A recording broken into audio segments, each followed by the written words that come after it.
Friend, मैं GS Chauhan RJS study point में आपका स्वागत करता हूं।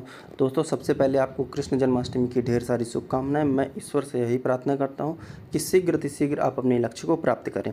दोस्तों, जैसा कि आपको पता है कि हम लोग भारतीय कानून के पढ़ रहे थे, यानी कि संवैधानिक सुधार को पढ़ रहे थे, जिस क्रम में हमने रेगुलेटिंग एक्ट 1773 को देख लिया था। अगर अभी तक आपने उस वीडियो को नहीं देखा है तो नीचे लिंक डिस्क्रिप्शन बॉक्स में दी गई है, आप उस पर क्लिक करें और उस वीडियो को देखें। उस वीडियो को देखने और समझने के बाद आपको यह वीडियो अच्छी तरह से समझ में आएगा। दोस्तों, जैसा कि आज का टॉपिक हमारा क्या है, drawback of regulating act. Regulating act के क्या दोस्त है जिसके कारण से हमें संशोधन अधिनियम 1781 पारित करना पड़ा। तो दोस्तों, सबसे पहले हम लोग थोड़ा सा रेगुलेटिंग एक्ट के बारे में देख लेते हैं। तो रेगुलेटिंग एक्ट में क्या था कि हम जानते हैं कि जो बंगाल का गवर्नर था उसे बंगाल का गवर्नर जनरल बना दिया गया, और इस गवर्नर जनरल के अधीन मद्रास और बम्बई का गवर्नर को भी ला दिया गया। और इस गवर्नर जनरल की सहायता के लिए हमने 4 सदस्यीय परिषद का गठन किया गया, यानी कि सरकार ने 4 सदस्यीय परिषद का क्या किया, गठन किया।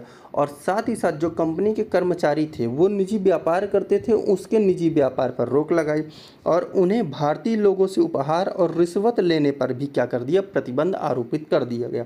इसके साथ ही साथ 1774 में कलकत्ता में एक उच्चतम न्यायालय की स्थापना की गई। ये था रेगुलेटिंग एक्ट 1773 में जो प्रावधान किए गए थे। इसके बाद क्या होता है कि रेगुलेटिंग एक्ट में कुछ दोस्त हैं। दोस्त का मतलब क्या होता है कि कुछ कमियां रह गई थी, जिसके कारण से रेगुलेटिंग एक्ट 1773 अपने जो सोच था, जो जिस कारण से इसे लाया गया था, उसको प्रभावी रूप से लागू नहीं कर सका। उसमें क्या क्या कमियां थीं, तो सबसे पहले हम देख रहे हैं कि हमने पढ़ा था कि गवर्नर जनरल के साथ उसके 4 सदस्यीय परिषद का भी गठन किया गया 1773 के रेगुलेटिंग एक्ट में। लेकिन इन दोनों के मध्य मतांतर था। मतांतर का मतलब ये होता है कि गवर्नर जनरल और उसकी परिषद जो निर्णय लेती थी वह निर्णय बहुमत के आधार पर होता है। अर्थात टोटल अगर 5 सदस्य हैं तो 5 में से 3 का समर्थन होना अनिवार्य था। लेकिन हो क्या रहा था, तो जो गवर्नर जनरल था इसकी नियुक्ति कौन कर रहा था, उसकी नियुक्ति कोर्ट ऑफ डायरेक्टर करती थी। और वहीं जो परिषद था इसकी नियुक्ति कौन करती थी, इसकी नियुक्ति सरकार द्वारा होती थी। और सरकार द्वारा इनकी नियुक्ति हो रही है 4 लोगों पे, और बहुमत के आधार पर क्या लेना है, निर्णय लेना है। तो जाहिर सी बात है निर्णय हो नहीं पाएगा। क्योंकि सरकार क्या चाह रही थी, कंपनी पे अपना शिकंजा स्थापित करना चाह रही थी, शिकंजा जो है कसना चाह रही थी। और जो चारों सदस्य हैं वो सरकार का समर्थन करते थे। इसलिए क्या था कि जब भी कोई नियम कानून गवर्नर जनरल बनाना चाहता था तो परिषद के सदस्य उसका साथ नहीं देते थे। एक ही अगर परिषद का सदस्य साथ देता तो देता, लेकिन 3 लोग क्या करते थे, विरोध करते थे। जिस कारण से गवर्नर जनरल क्या करता था, अपने नियम कानून को बनाने में असहज हो जाता था, असमर्थ हो जाता था। पहली प्रॉब्लम ये आई थी। और दूसरा प्रॉब्लम ये आती थी इसमें कि जो गवर्नर जनरल और सुप्रीम कोर्ट, इनके मध्य हमेशा विवाद रहता था। विवाद का प्रमुख कारण क्या था कि इनके क्षेत्राधिकारों को स्पष्ट नहीं किया गया था कि सुप्रीम कोर्ट किन मामलों को देखेगी और गवर्नर जनरल और उसकी परिषद किन मामलों को देखेगी। इसी कारण से क्या होता था, इनमें अधिकांशतः विषयों को लेकर मतभेद हुआ करता था। और इसी मतभेद का परिणाम क्या होता था कि ये अपने कार्यों को प्रभावी ढंग से कार्यान्वित नहीं कर पाते थे। इसी का सबसे बड़ा उदाहरण क्या है कि नंद कुमार अभियोग आपने सुना होगा, इसी का परिणाम है। पटनावाद भी है।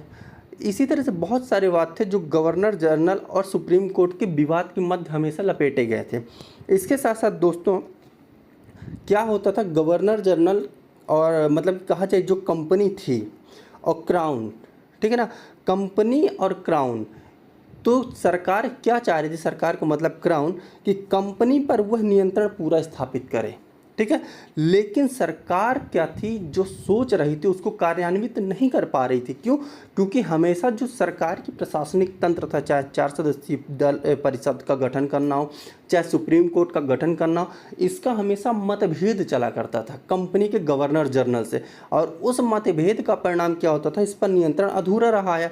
चाहे कंपनी का लगातार युद्धरत होना कि वह विभिन्न मराठाओं मैसूर के साथ युद्ध में लगी हुई है और सरकार नहीं चाहती थी कंपनी बेवजह आर्थिक खर्चा करे, ठीक है। इसी के साथ साथ वो कंपनी का सुप्रीम कोर्ट के साथ विवाद होना, कंपनी का इसके साथ गवर्नर जनरल का सुप्रीम कोर्ट के साथ विवाद होना, गवर्नर जनरल का अपने 4 सदस्यीय परिषद के साथ मतैक्यता न होना, इन सब प्रभावों के कारण क्या हुआ, सरकार जो सोची थी वह पूरा नहीं कर सकी। अर्थात क्राउन जो है, अर्थात सरकार का कंपनी पर अधूरा नियंत्रण था।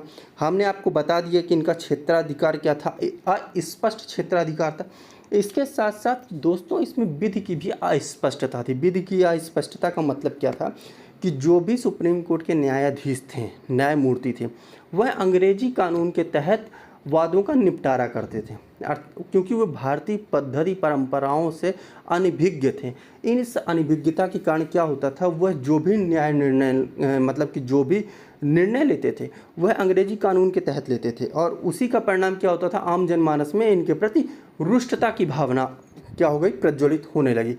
इसी सभी दोषों को दूर करने के लिए ब्रिटिश सरकार ने क्या लाया था, संशोधन अधिनियम 1781। क्या लाया, संशोधन अधिनियम 1781।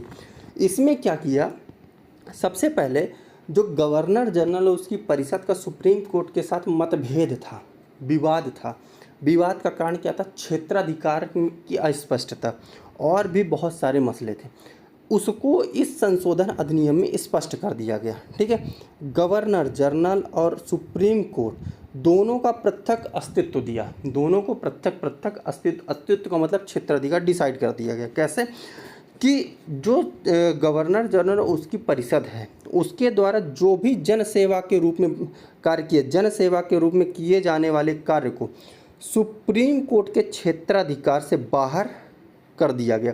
मतलब जो भी कार्य गवर्नर जनरल और उसकी परिषद जन सेवा के रूप में करेगी वह सुप्रीम कोर्ट के कार्य क्षेत्र से बाहर हो गया। इसके अलावा जो व्यक्ति गवर्नर जनरल और उसकी परिषद के लिखित आदेश के अंतर्गत कार्य कर रहा होगा वह भी सुप्रीम कोर्ट के क्षेत्र से बाहर हो गया। दोस्तों आपको समझ में आ गया होगा कि पहली चीज़ क्या कर दिया गया था कि अगर गवर्नर जनरल उसकी परिषद जन सेवा के रूप में कोई कार्य कर रही है तो सुप्रीम कोर्ट के क्षेत्राधिकार में नहीं आएगा। और दूसरी बात, अगर गवर्नर जनरल उसकी परिषद ने किसी व्यक्ति को लिखित रूप से आदेश दिया है, ठीक है, कि उसके अंतर्गत यह व्यक्ति हमारे क्षेत्र में काम करेगा, तो उसके लिए भी सुप्रीम कोर्ट क्या करेगी, कोई कार्यवाही नहीं करेगी, अर्थात वह भी सुप्रीम कोर्ट के क्षेत्राधिकार से क्या हो जाएगा, बाहर हो जाएगा। इसके अलावा दोस्तों क्या कर दिया गया था कि गवर्नर जनरल उसकी परिषद और सुप्रीम कोर्ट के क्षेत्राधिकार का उल्लेख कर दिया। कैसे कि सबसे पहले क्या कर दिया जाएगा कि जो भी राजस्व संबंधी मसले होंगे, राजस्व संबंधी मामले, वो कौन देखेगी, वह गवर्नर जनरल और उसकी परिषद देखेगी।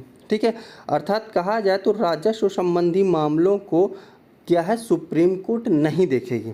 और दूसरा क्या था, विधायन संबंधी शक्ति प्रदान की गई। क्या किया गया, विधायन संबंधी शक्ति भी किसे प्रदान की गई थी, गवर्नर जनरल उसकी परिषद को।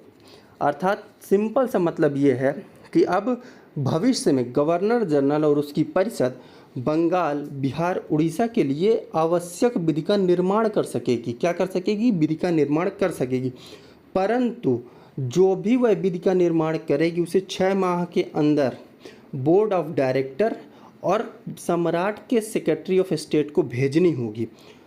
और साथ ही साथ सम्राट को यह अधिकार भी होगा कि वह ऐसे नियम आदि को आगामी 2 वर्ष में संशोधित करे या स्वीकार करे। इसके बाद ही ये जो नियम बनाएगी वो क्या होंगे, प्रभावी होंगे। इसके अलावा कलकत्ता में जो सुप्रीम कोर्ट का पावर दी गई थी कि कलकत्ता में रहने वाले सभी लोगों, किस पे, सभी लोगों पर इसका अधिकार क्षेत्र होगा। सुप्रीम कोर्ट का अधिकार क्षेत्र कलकत्ता पर रहने वाले सभी लोगों पर होगा। इसके साथ ही साथ जो सुप्रीम कोर्ट के न्यायाधीश हैं वह ब्रिटिश कानून, कौन से, ब्रिटिश कानून के साथ साथ स्थानीय परंपराओं को ध्यान में रख कर भी निर्णय देंगे। अभी तक क्या हो रहा था कि सुप्रीम कोर्ट के न्यायाधीश ब्रिटिश कानून के तहत निर्णय दे रहे थे, लेकिन अब क्या कर दिया गया कि वह ब्रिटिश कानून के साथ साथ स्थानीय परंपराओं को ध्यान में रखकर निर्णय देंगे।